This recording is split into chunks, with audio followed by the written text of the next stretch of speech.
atmosphere like down here in North Dakota. All right, Coach Dunn, another week of Griffin Plus. Getting to talk to me for 10, 15 minutes. Coach, what a battle Friday night was. What a test it was.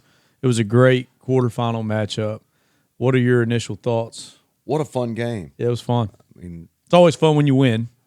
Yes. Finished the homecoming week. You know, this time last year, we were done. Right. And, heck of a game. Really good Franklinton football team. We knew they were going to be. They'd been in the Dome the year before, so we knew we were going to get a scrappy battle out of them, which we did. And, I do feel like we kept them in the game with our mistakes offensively, things that we talk about all the time in big games, not putting the opponent in position to have give-me's, and we gave them some field position uncharacteristically of our team this season. So right. Hopefully we got that out of our system, and if we don't put them in good position with turnovers, I think that the game would have been over sooner than it was. But give it to Franklinton. They kept fighting, made it a 4-quarter battle, and that's what you expect from really good programs, really good teams, and just a great game. Absolutely. Yeah, definitely some uncharacteristic and just odd turnover, to say the least. Just an odd play. It was a weird game. The penalty yardage was just, for a quarterfinal game, was really unbelievable. Of course, the officiating, they're always a part of the game, and a lot of judgment calls. But you'd like to see in a quarterfinal game not so many flags. Right. And one crucial penalty after a touchdown, we got a taunting penalty. Still not real sure where that took place or what. But anyway, it was a crucial penalty. Backed us up. We're kicking from the 25, and then Dakota missed the ball. He was squib kicking deep and missed it, and it hit one of their frontline players. So they get the ball, great field position, and we're up 14-0. And it could have been, we could have been rolling at that point. But that's how critical it is that we don't have stupid penalties and that we don't turn the ball over. Yeah, I saw somebody on Facebook asking us why we onside kicked it right there. Wasn't trying to do that. That was a mistake, but mistakes do happen, and I thought it was pretty awesome for our guys to – this is not the first game we've had adversity. We've played a tough schedule with West 100%. Monroe, Center, Loyola, Union, some great games, and it was awesome to see our guys respond again to adversity in a positive light. I never thought the sidelines got out of hand or anything like that. And that was what I told the kids this morning when we met. So guys, I was proud of the way that you respond. We had some adversity, and we knew that we were going to have some. And these games, this time of year, you're going to face some adversity, and the way you respond is the way you responded all year, and we did. So there'll be adversity, in Friday night's game. So the expectation is continue to respond with adversity the way you've done it all year. This team's developing an identity of being able to take the punch from the opponent and respond with a punch, and hey, we're fighting another round, so we're excited about that. Absolutely. So this Friday night, get to host a semifinal matchup in Stonewall, which is just absolutely nuts that we get to do that. It's going to be awesome. And we play the Plaqueman Green Devils, and they're fired up to come up here, to say the least. They're already saying on Facebook that they're going to come to the game, they're going to show out, they're going to have a crowd. I look forward to it, but they are quite the football team, Coach. Yeah, 100%. This team is on a roll. They lost their first game to Zachary, and they're on a 12-game winning streak, and most of the games have not been close. So Very talented roster. Both sides of the ball. Offensively, they got some real talent, especially at wide receiver. Number 14 is a guy that can really go get it. The quarterback manages the game really well. 2 special running backs, really good H-back with an offensive line that has been burying people up front in the run game. And then defensively, they fly to the football. They are, a swarming defense. And what you see about them is there are a lot of hats getting to the football. So we know that we're going to be playing a very formidable opponent in Plaqueman, and one that got to this point last year. They played in the semifinals last year, so the moment won't be too big for them because they've been here. And so looking forward to a heck of a game again this Friday night in front of an incredible crowd at Griffin Stadium, 7 p.m., Stonewall. Absolutely. Be there or be square. Absolutely. Coach James, welcome back to the Griffin Plus podcast. What a game Friday night, huh? What a game. What a great atmosphere. Yeah, it was a great atmosphere. From the offensive side, I just want to say sorry. Sorry, not sorry. Sorry, not sorry. A win's a win. At times it was an ugly win for us on the offensive side of the ball, but you guys took care of business, had our back. Typical big bro, little bro type thing, you know? Yeah, when little you big bro had big bro's back. No, I don't think you look at it like that. I mean, I think it was just complimentary football. No, right. A team win. It was a team win. That's what, Coach Odom, Coach Dunn's been saying. It's just a team win, and when you get in this late in the season, it don't matter how it looks. Right. It don't matter what the people in the stands think or say. At the end of the day, we're in the semifinals. We're playing in December. Right. Yeah, it doesn't matter how you got here as long as you got here. It doesn't matter the seed's thrown out the window. Yep. The method of how you got here gets thrown out the window. It's just a dogfight every Friday night. What is your give us a little recap of Friday night from the defensive side of the ball. I think it was 260 total yards of offense. So, again, the scoreboard doesn't predict or really – it doesn't tell you how well I thought we played. I honestly thought it was our best performance of the year. Yeah. And that's tough to say because we gave up some touchdowns. But looking back on it, there's two plays I wish we had back. One, right before halftime, they throw that little bubble out there, and we just don't tackle the guy. It was kind of out of the ordinary for us, and he takes it for, 60 yards. And then there was another little dig route that they ran that we just missed the tackle on. So it goes back to, I think, what we said on the last podcast. If we tackle well, I like our chances and do the little things right. And just for those two plays we didn't.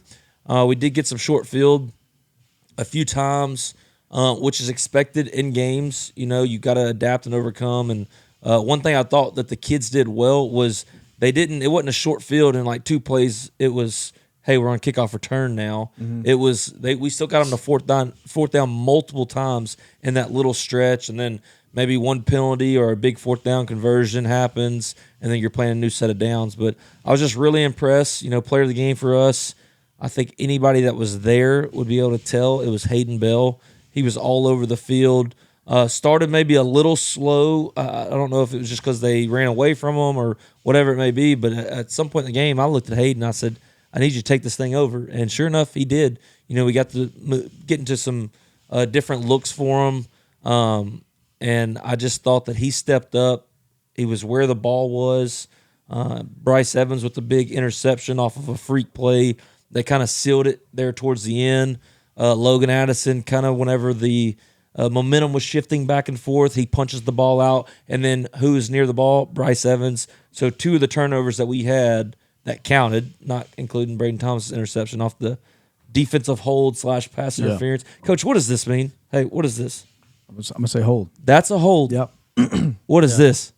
I'm gonna say that's a interference. That's pass interference. Yep. Okay, so whenever you call this, we're calling defense. Don't get me started. This is pre. Stuff. Hey, Monday, Coach, I'm gonna do James. another one. What is this? What does this look like? What is this? It's just like a T. Maybe for a timeout. Yeah, that was tough. Wait, when did that happen? Was that the inadvertent whistle right before? They were trying to sub a guy off, and their coach was doing this. He was not signaling timeout, though. We call that Kirby smarting it. That's what I thought, and too. I'm a big fan of it. As a defensive guy, well played. I mean, I get it. Yeah. And I'm not going to sit here and complain about refs. That's not what I'm going to do. But you just try not to. You try not to, and you kind of roll with the punches and you 'Cause go with the adversities Yep. because you want to handle it yourself to where the ref can make a bad call or two and you're still going to win. And ultimately, that's what happened. Yeah, and I'm kind of getting off the tangent now, but it's so hard to find referees now. Yeah. Whenever, like, let's just not hammer them all the time. Like, Yeah. at the end of the day, they are still working a 9 to 5. This isn't what they do. Coach full-time. Morrison. Yes, Coach Moore's, Coach Reeves. Yeah. He might be Not the to worst name names, one. but yeah, Coach Reeves and Coach Not Morrison. to name names. Wouldn't Two name. offensive coaches. Would not. Us Yeah. defensive coaches, we just kind of Very laid nice, back. laid back. You Yeah. know, at the end of the day, you can't. If you yelling at them ain't gonna dictate them overturning the call. No, If anything, you might not get the next one. But anyway, getting back to the game, I thought we played well. Porter Doyle played very well. Got put him down on the line of scrimmage a little bit, let him come off the edge on some passing downs, and he just did a phenomenal job. Jonathan Perry, number 99, played at a different level than I think I've ever seen him play at, and that's you want him to start peaking right now. Mm-hmm. He was very Jordan Milton-esque. Those of you that have been here a while, Jordan Milton, I think, was number 99 too. Yeah. Dome year, he was him and Gator were our two leaders up front, and he looked like Jordan Milton. Just might take a down block, but then takes off running down the sideline to tackle the jet sweep. It was just a very fun game. I told Coach Dunn that watching the game back, it was one of my most fun games to watch back. Yeah. Because, again, the score don't dictate it, but we were flying around on the football, doing some little things right. I think – I don't know the percentage of this. I'd love to know. But if you lose the turnover battle, I want to know what your chances of winning are. 23%. Is that what it is? I just made that up. Gotcha. But it can't be great. I mean, it can't be great. It can't be great. great. We've sat here and said that all year. We always tell the kids that, like, we take care of the football, we'll win. Yes. And then when you don't, it makes it a little bit harder. It does. I mean, but it was we needed this kind of game. We did, yeah. I really agree. did. Yeah. And, yeah, we needed this kind of game. But, boy, I'll never forget. We're playing Evangel at Evangel 2023, I think. Mm-hmm. And it's a close game at halftime. And I got on the headset and I said, man, we had won we had won by a hefty margin the past few weeks before this game, and I said, "Man, it's nice to be." I said, it is fun to be in a competitive game, And Coach Dunn flipped on the headset. I don't think so. Not the time. I don't think so. And I was like, "Dang it, I shouldn't have said that." Who said that? Yeah, who said that? He didn't say that, but I was like, "Yeah." Looking back, I shouldn't have said that out loud. Could think it, but.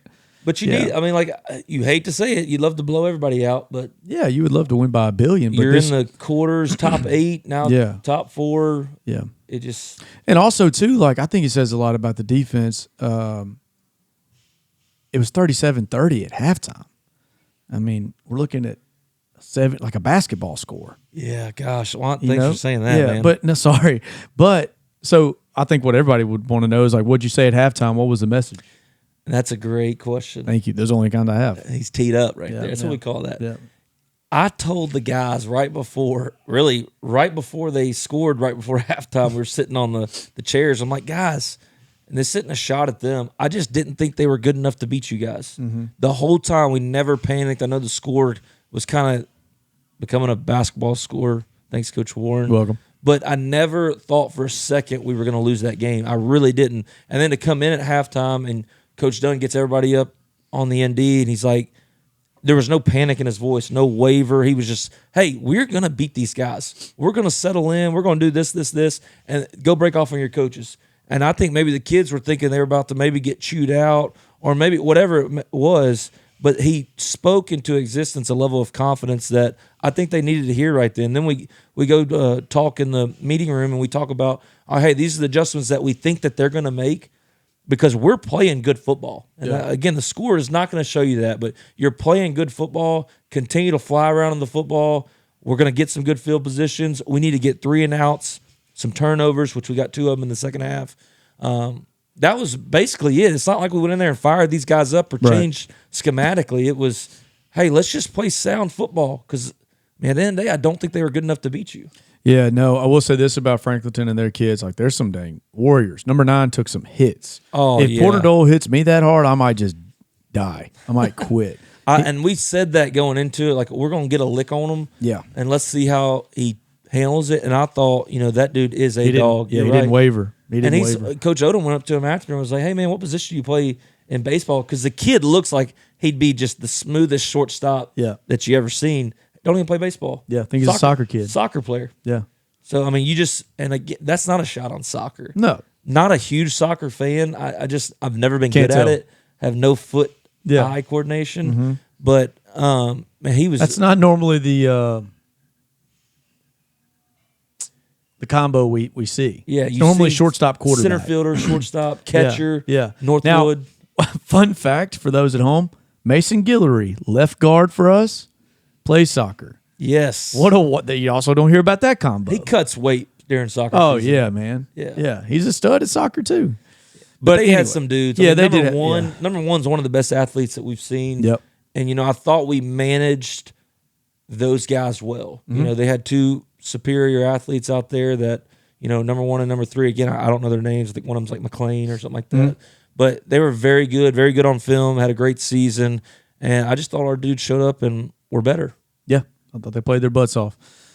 So moving on, we get to host a semifinal game right here in beautiful Stonewall, Louisiana. Second one ever. Yes.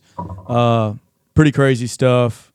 Coach, we posted something on Facebook earlier about, I do it every Monday. Let's just let the public know, like, hey, there's going to be a home game. Rage baiting everybody. We need you. No, I just say, we need you.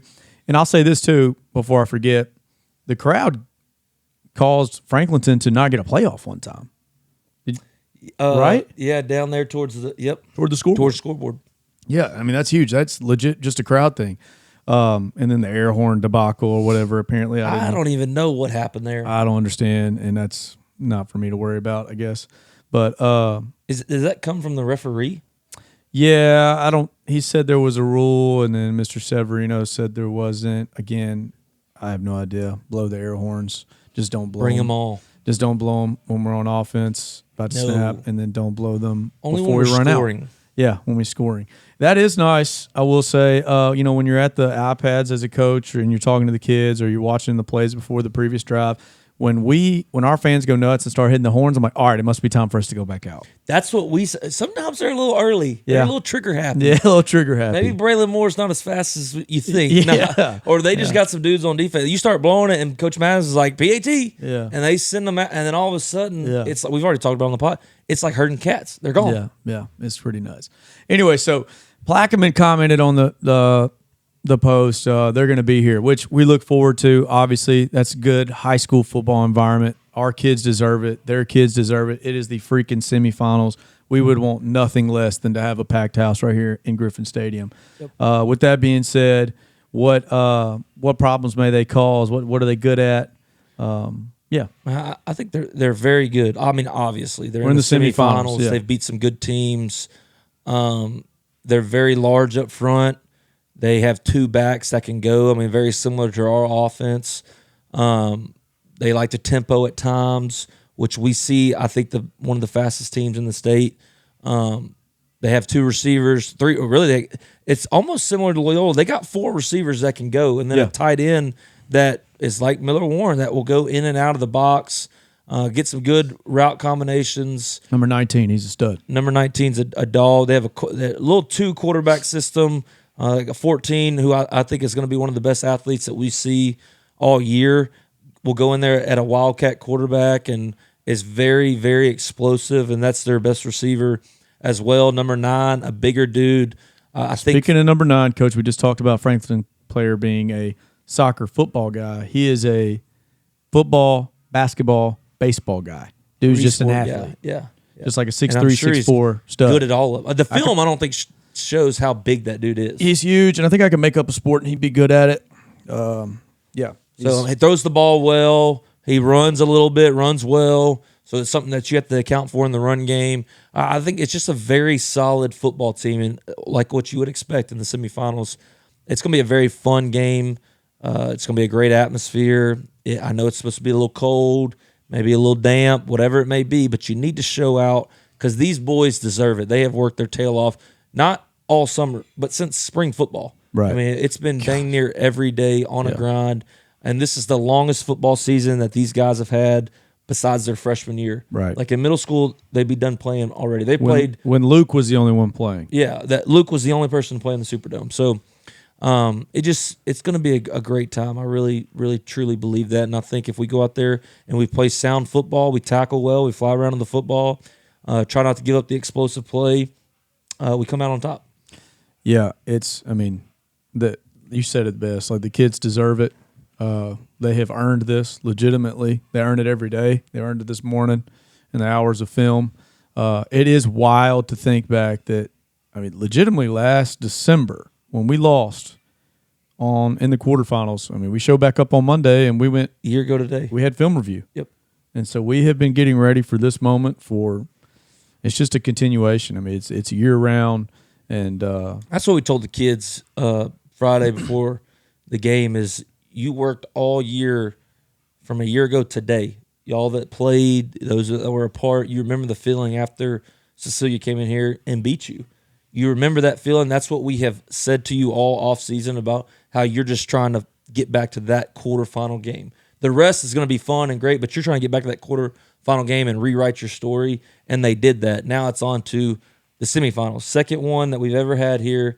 It's going to be a very, very fun environment. It's going to be intense. It's going to be a dang war. You can throw seeds out the window. I do want to say that. It doesn't matter that we're the 1 seed and we haven't lost. It doesn't matter they're the 5 seed and they've only got 1 loss. Anybody can lose. A team that is in the semifinals. Correct. Zachary is a great football team. So don't think just because we're undefeated, it's going to stay that way. We're going to have to play some great football. Correct. We are for sure. So, Coach, little bro. This is pre-practice. I'm going to give them the dap. It's a little cold. It's a tad bit cold. But the defense is coming out hot today. You're going to need your heaters on Friday night. We might do a post-practice pod just to let you know how much we wax I'll do it with Coach Parker. All right, you're going to be honest? Yeah. Am I always? Nope. Yes. Never. All right, little bro. Coach Parker. Little post-practice Coach Parker. Right. How did practice go, first off? Oh, it was amazing. I thought our energy for the circumstances was incredible. Yeah, I'm soaking wet. Yeah, and the kids, there's one of two ways they can respond, and I've seen both of them in my coaching career. One of them is you go out there and you just have a miserable practice, and you would rather be inside somewhere and like watching film or doing a walkthrough or something like that because the kids aren't really paying attention anyways. Mm-hmm. Or they like kind of embrace it and have a really good time with it and run around and have great energy because not everybody's getting to do this. That was kind of our message to them today as a coaching staff was like, don't you think that some of these teams in this area that just got beat last week or the week before would love to be out here doing this right now? It's only 32 in the whole state. Right. And, we're in the Final Four now. So there is a lot of teams. Like, don't you think Franklinton would like to be doing this? Mm-hmm. And you have the opportunity to, go punch your ticket to the Superdome. And they really embraced it. They were flying around, yelling. Luke is out there just like running up and hugging people and yelling at them. I mean, that's what you want your leader to be like in that type of weather. Excited to be there. Yeah. So, I 1,000% agree. And as far as did the offense win, did the defense lose, it's really not about the defense losing. Yeah, no, we don't have to really talk about the defense losing. No, I don't want to talk about it. I don't want to say things like that about how we scored several times or anything like that's just no. Coach James wouldn't want us to do that. No, sir. They did well. Yeah. Coach James brought the energy. No jacket out there today. No jacket. What a psycho. Correct. I walked 40 degrees and raining. I walked out there and my first thought was, man, should I have matched his energy? And then 5 seconds later, I decided, no, I don't need to match his energy. That would be silly. Yeah, I'm out on that. He multiple times came up, and I just unzipped my jacket, and he just hugged me so he could get a little warmth. Yes. I enjoyed that. Thank God. God, good Lord. All right, back to serious things. Franklinton Friday night, Coach. Heck of a ball game. Crazy ball games. Lots of highs, few lows. Is what it is. But the guys, not the first time we've seen adversity, not the first time we responded well, but what were your thoughts from the game? Well, first of all, talking about the adversity side of it, I guess, and we, spun a lot of stuff positive to the kids, and we talked about how good we are to be able to make the mistakes we made and have some of the blunders that we did, and we still put 51 points on the board. And, usually when that happens, you see that, you think there was probably a special teams touchdown in there or a defensive touchdown in there, and both of those phases of the game played really well, but they didn't score. All the points were offensive points, and I was really proud of how we responded to the adversity each time. I thought, we had probably 3 series that ended in just complete chaos. Like, if you had to draw up worst case scenario for the end of a series, it happened 3 times in one game. And I was very proud of how they responded. And, like, that's just the kids we have. We talk about it all the time, like, especially the guys that have played a lot of snaps, like Luke and Kenny Lattin, the O-line, Miller. Like, those guys have seen it all. So, like, when that happens in a game, like, they just come off the field and they're like, well, that sucked, but we're going to go back out there next time and score a touchdown. Like, that's just the type of kids we have, that they don't let stuff like that bother them. And I almost just said little things like that bother them, but those are big things that happened in the game, and it still didn't faze them at all. They expected to get the ball back and go down and score and to win the ball game. Yeah, and it's not like a cocky, like, arrogance. It's just like all right, we just brush it off and we go give it another shot. Right. And like I said, a lot of it is because they've seen it all. Like, that has happened. West Monroe, we went through a little spurt where nothing went right. And it wasn't as disastrous as that was. We ended a couple of drives with punts and things like that. But still, like, it's nothing for them to go out there and we have, a turnover or something happen on a 4th down that wasn't supposed to happen or whatever it may be, and just have to respond to it. Like, they've done it for some of them 3 years now, and it's not a big deal to them. Yeah, so all that happens. The crazy first half. We go into half up 37-30, right? Mm-hmm. What was the message at halftime? Well, I mean, we talked about, they really haven't stopped us yet. And Franklinton, first of all, they were even better than I thought they were on film. I thought, especially like some of their secondary guys, number 14. 14's a dude. 14. Shout out, really, podcast really listener too, 14. Yeah, 14. tell him. After in the handshake line, we were standing there and he randomly comes up and says, "Hey, really enjoyed the podcast." He's now my favorite player on an opposing team. Shout out 14. Heck, you know what? Great interception, 14. Yeah, we'll say that. It really was. I was sitting right there. He ran the comeback better than us. Great hands. Dude's a stud. He hogged down Kenny one time. Like you said, he's one of those that you watch film. I don't want to say doesn't stick out, but he's not like, a glaring weakness or anything like that, what we thought. Yeah. But in person, man, he played his butt off. Yeah, he was really good. He was somebody that in the game we decided we needed to work away from, which that's a really good sign of a good football player. Yep. And but anyways, Franklinton, they did a really good job of just playing their defense the way they do. Like, they didn't do what the opponent before them did, where like they came out and gave us a front they hadn't done on film. No, they just sat there and they played exactly what they do on film, and they're really good at it. And we knew that going in. We knew they were well coached. We know their coaching staff has a lot of experience. They were in the Superdome last year. They've played in big games like this just like we have, on the road and everything. Like, it was nothing out of the ordinary from them. So I was just really proud of how our kids responded to that adversity and handled business. All right, speaking of semifinal teams, we're in the semifinals, and we're playing another semifinalist from last year in Plaqueman. Mm-hmm. So these kids return back, and they feel like they've got a chip on their shoulder, something to prove. They're just like us. Mm-hmm. They got outed by Cecilia last year. You want to speak on them for a second? Yeah, I mean, the first thing you notice, just like even before having to turn on a lot of film, just looking at their roster and their starters and stuff, is how many seniors they have on defense. Right. And, anytime you're playing a defense that's loaded with seniors like that, it's a lot like how we feel our offense is. They've seen it all.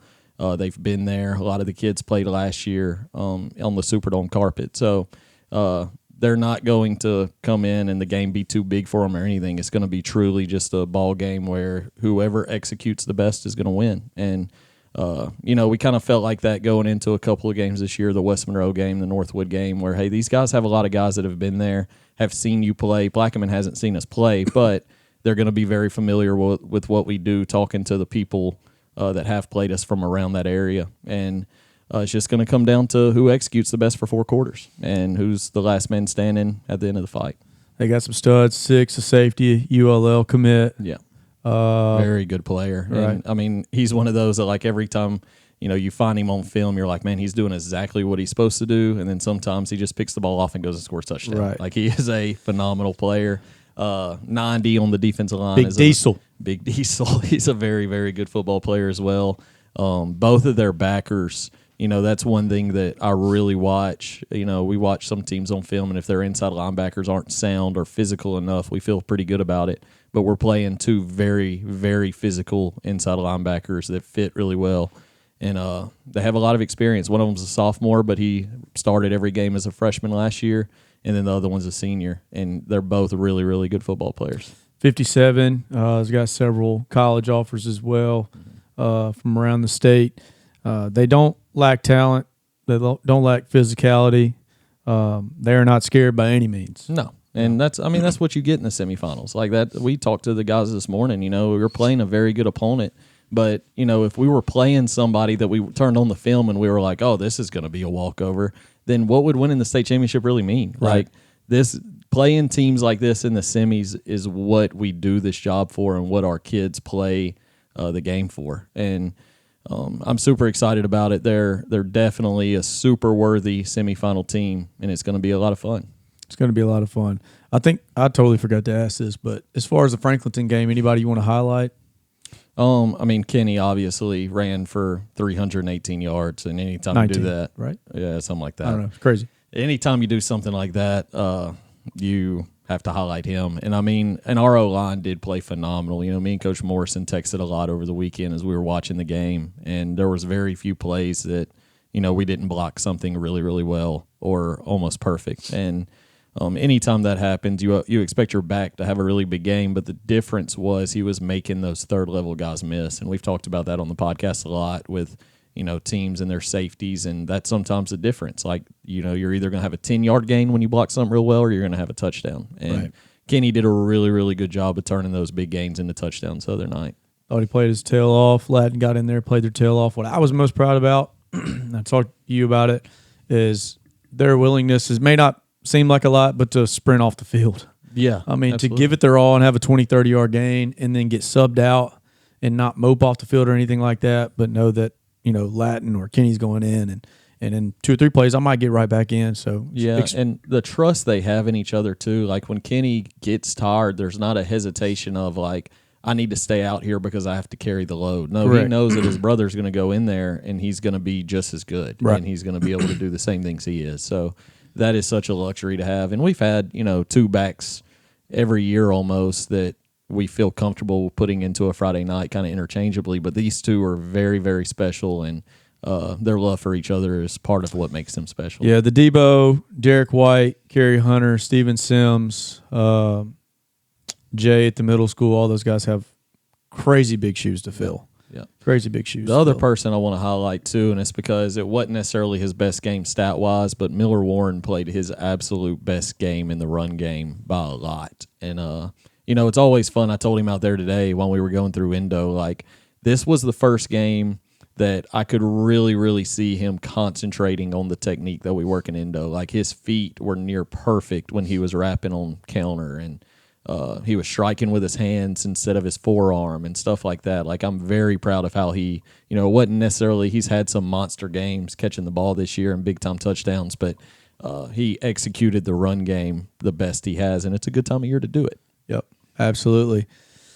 We're looking forward to it, Coach. I don't know if I've told you, but they are excited. Plaqueman fans, they've commented on our post and shared it and stuff, as they should be. They should be Correct. very excited. Absolutely. Like the kids, and me and Coach James talked about it, kids deserve that environment. Correct. And it was an incredible environment Friday night. This past Friday versus Franklin, it's going to be even better. There's less games to go to in the area. I think we might be the only one. Yeah, Calvary's on the road. Calvary's on the road on the other side of the state. And Haynesville's at home. That's probably the next Haynesville, closest. Washita or Neville. I think that was in Neville. Griffin fans, Calvary fans, or not Calvary fans, I guess you're going somewhere else. High school football fans be in Stonewall Friday night. Coach, you got anything else? No, I want to kind of expound on what you said. Like I remember going to Iowa 3 years ago, I guess now, and the support nuts that we had there. I Yes. mean, it was almost like a neutral site type of atmosphere, but at Iowa Stadium. But as far as fans go, I felt like we had just as many there as they did. I just want to make sure the community understands how important it is that they show up and show out Friday night, because they're going to bring some people, and it's going to be a phenomenal high school football atmosphere, one of the best that we've ever been a part of. One of the things somebody said on Facebook, I did love this. I love this chirp. I post something every Monday, like, looking forward to the week or something like that, who we have at home or who we, where we're at, blah, blah, blah. And somebody, I think, shared it and commented that Plaqueman fans don't have to be reminded I know that Stonewall fans or Griffin fans don't have to be reminded. Correct, yeah. But we are. I know we're not going to have to beg. You're going to be there. You're going to be loud, but we're excited. And this time, bring a friend. That's right. Yeah, bring a friend. Bring a Invite your friend. friends. You're at every game already. Bring a friend. Call somebody that hasn't been. This is like invite them to church. Invite them to Griffin Stadium. Yeah. All right, Coach. Anything? Nope. Good. All right. See you guys. Looks for number 7. Beautiful pass. He was triple covered. What's that atmosphere like down here in North Dakota?